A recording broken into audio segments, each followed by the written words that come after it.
Hello class 11th। इस video में वे आंखें कविता जिसे सुमित्रा नंदन पंत जी ने लिखा था का एमसीक्यू मैं आपको देने जा रही हूँ। एमसीक्यू यानी कि वस्तुपरक प्रश्न उत्तर। तो इसका पहला प्रश्न इस प्रकार से है, वे आंखें कविता में कवि किसके बारे में बात कर रहा है? ऑप्शन नंबर 1 गांव के बारे में बात कर रहा है। ऑप्शन नंबर 2 खेत फसल के बारे में बात कर रहा है। ऑप्शन नंबर 3 शोषित किसान के बारे में बात कर रहा है। या ऑप्शन नंबर 4 गांव और शहर के अंतर के बारे में बात करता है। तो इसका जो सही उत्तर है वो है कि शोषित किसान के बारे में इस कविता में कवि बात कर रहा है, अर्थात इस कविता में शोषित किसान का वर्णन किया गया है। प्रश्न नंबर 2, वे आंखें कविता में कवि को किस से डर लगता है? नंबर 1 किसान से, नंबर 2 किसान के परिवार से, नंबर 3 किसान की आंखों से, नंबर 4 किसान के दर्द से।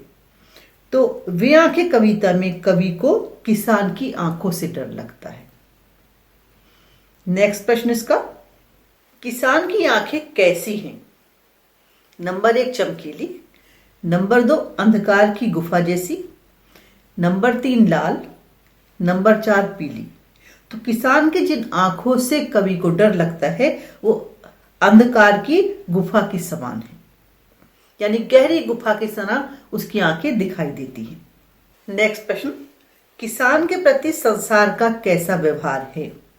नंबर 1 संसार उसका साथ देता है, नंबर 2 उसे मझधार में छोड़ गया है, नंबर 3 उसकी उपेक्षा करता है, नंबर 4 इसमें से कोई भी सही नहीं है। लेकिन इसका सही ऑप्शन है कि संसार उसे मझधार में छोड़ गया है। नेक्स्ट प्रश्न, संसार कगा सदृश्य बह खिसका में कौन सा अलंकार है? ऑप्शन नंबर 1 रूपक, नंबर 2 उपमा, नंबर 3 अनुप्रास और नंबर 4 इसका है उत्प्रेक्षा। तो इसमें उपमा अलंकार है। नेक्स्ट प्रश्न, कवि सुमित्रा नंदन पंत की कविता का नाम है। नंबर 1 भर आई आंखें, नंबर 2 पथराई आंखें, नंबर 3 वे आंखें और नंबर 4 किसान की आंखें। तो रिकॉल कीजिए इसमें कि पंत की कविता का नाम क्या है? पंत की कविता का नाम है वे आंखें। नेक्स्ट प्रश्न, वह का संबोधन किसके लिए किया गया है? किसान के लिए, कवि के लिए, जमींदार के लिए या किसान की पत्नी के लिए? तो वह का जो संबोधन है वो किसान के लिए किया गया है। नेक्स्ट प्रश्न इसका, जीवन की हरियाली से क्या तात्पर्य है? नंबर 1 हरा भरा जीवन, नंबर 2 जीवन में सफलता, नंबर 3 सुखमय जीवन और नंबर 4 है जीवन में संपन्नता। तो इसका जो जीवन की हरियाली का तात्पर्य है वो है सुखमय जीवन। नेक्स्ट प्रश्न, किसान को किससे बेदखल कर दिया गया था? नंबर 1 बैलों से, नंबर 2 मकान से, नंबर 3 पंचायत से, नंबर 4 खेतों से। तो किसान को उसके खेतों से बेदखल कर दिया गया था। तो इसका सही उत्तर है खेतों से। नेक्स्ट प्रश्न, कारकुन कौन थे? जमींदार के कारिंदे, रिश्तेदार, चोर डाकू, पड़ोसी। तो जो कारकुन थे वो जमींदार के कारिंदे थे। नेक्स्ट प्रश्न, कारकुनों ने किसकी हत्या की? किसान के जवान बेटे की, गांव वालों की, किसान की पत्नी की या किसान की बहू की? तो कारकुनों ने किसान के जवान बेटे की हत्या कर दी थी। मां के मरने के बाद बिटिया कितने दिन जीवित रही? 1 दिन, 3 दिन, 2 दिन, 4 दिन। तो मां के मरने के बाद बिटिया केवल 2 दिन ही जीवित रही। नेक्स्ट प्रश्न, किसान का घर द्वार किसने बिकवा दिया? सरकार ने, जमींदार ने, महाजन ने या गांव वालों ने? तो किसान का घर द्वार महाजन ने बिकवा दिया था, तो सही उत्तर इसका है महाजन ने। किसान की आंखों में कौन सी बात चुभती थी? बैलों की नीलामी, बेटे की हत्या, पत्नी की मृत्यु या बहू की आत्महत्या? तो किसान की आंखों में बैलों की नीलामी चुभती थी। नेक्स्ट प्रश्न, उजरी कौन थी? किसान की लड़की, किसान की भैंस, किसान की दुधारू गाय, किसान की बकरी?